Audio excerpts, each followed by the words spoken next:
What is up, ladies and gentlemen? It is Bob Blah Blah. Got another MOAB tutorial for you today. We are talking underground, running around in a game of domination. And today my topic of this MOAB tutorial is something I call the stick and move. And if you don't know, that's a boxing term, and I'll get to more of that in a second. Tell you a little bit about the gameplay. Running around, just me and my buddy got a Pop-Tarts. I got him playing the objective like a boss. And me not really. Now, by the way, I ran through that flag, and I would have stayed and captured it, but I thought the other team was going to be spawning right here, and I wanted to cut him off. And I knew we had a couple guys on that flag, so that's why I didn't stick around. Probably should have. It's free points and a free point towards your kill streak, so I probably should have stayed. But I want to get kills when I'm going for MOABs, and I don't go for them very often anymore. This is a couple weeks old, and but when I'm going for them, obviously I'm looking for bad guys to kill. I don't really care about the flags. Now, as always, though, the first rule of Fight Club, no, the first rule of getting MOABs is make sure you win. That's the #1 rule, because I cannot stand, I've never had a MOAB and lost a game. I never will. Well, I hope I won't. Basically, if you're playing a game and it's not a game set up for MOABs, meaning your team is losing by a lot, then start playing the objective, goddammit, just stop. I can't stand kill hordes who are willing to lose games in order to reach their personal KD goals. I think that's bullshit. My setup, I'm running one of my favorite guns, the P90 with extended mags and silencer. Or, no, I'm sorry, extended, I can't talk right now. Silencer and rapid fire. You do not need extended mags on this gun, in my opinion, because it holds 50 bullets already, which is more than a lot of guns with extended mags. And with rapid fire, it is extremely deadly, and with silencer, of course, they're not going to be able to hear you.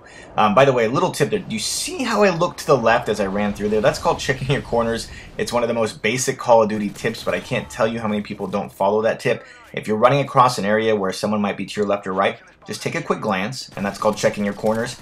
You always want to do that. I can't tell you how many times it saves my ass. Now, I've talked about the P90, why I like it so much in my P90 video, my gun review.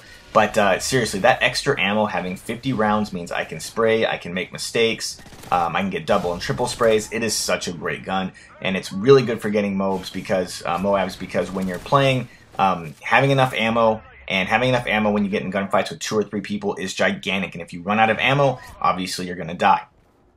So let's talk about this stick and move and what I'm talking about and what that means to me. Stick and move is a boxing term, and basically what it means to jab, punch, and then move.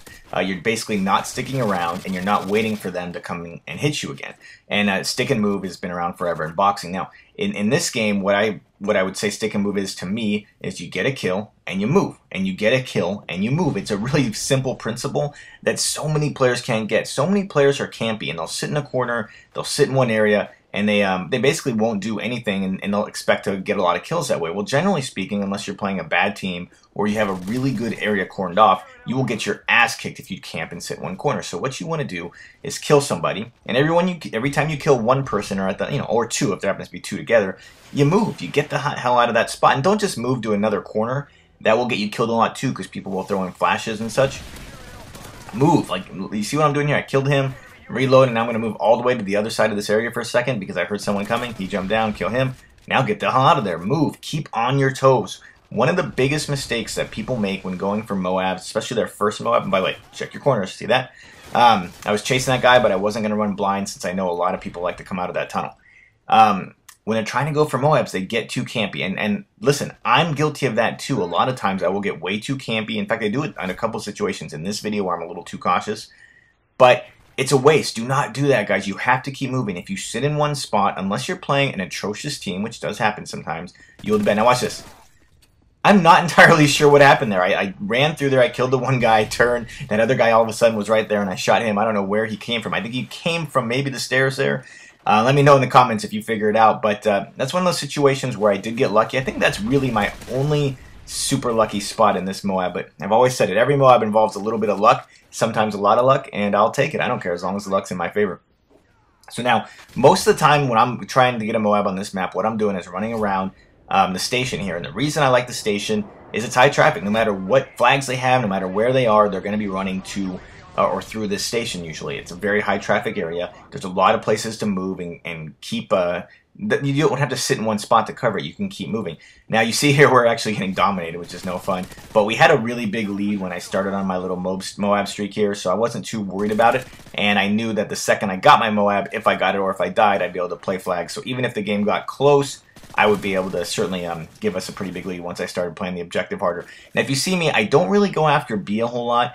B is a death trap. There's just too many angles to cover, and any of the enemies coming from A have a huge tactical advantage over you because they're a lot higher. I don't mess with that when I'm going for MOABs. I don't mind covering C or even A flag, but I really like to stay in the middle of the building. Here's another tip, guys, for when you go for MOABs. Make sure that you try and stay away from your teammates. Remember, when you're the specialist, what that means, and by the way, I don't know what that was. I think that was just a lag glitch, a lag spike. You're the specialist. You have all the perks. That means they can't see you. You have Assassin. Oh, here we go. Bam, MOAB. Oh, I still love it. Still makes me happy. Still get nervous when I go for him. The reason you want to stay away from your teammates is you have all these cool perks. You have Blind Eye. You have Dead Silence. You have Assassin. So people can't see you. Kill streaks can't see you, and they can't hear you. Well, that's all negated if your teammate is next to you and he's not wearing Assassin or Blind Eye or Dead Silence. A Predator might find you and kill you both because you were using, because your teammate wasn't using this stuff. So, but that is it for the video. I showed the final team score to make sure so you guys knew that we did win the game. But that is it. I will talk to you guys later. Take it easy.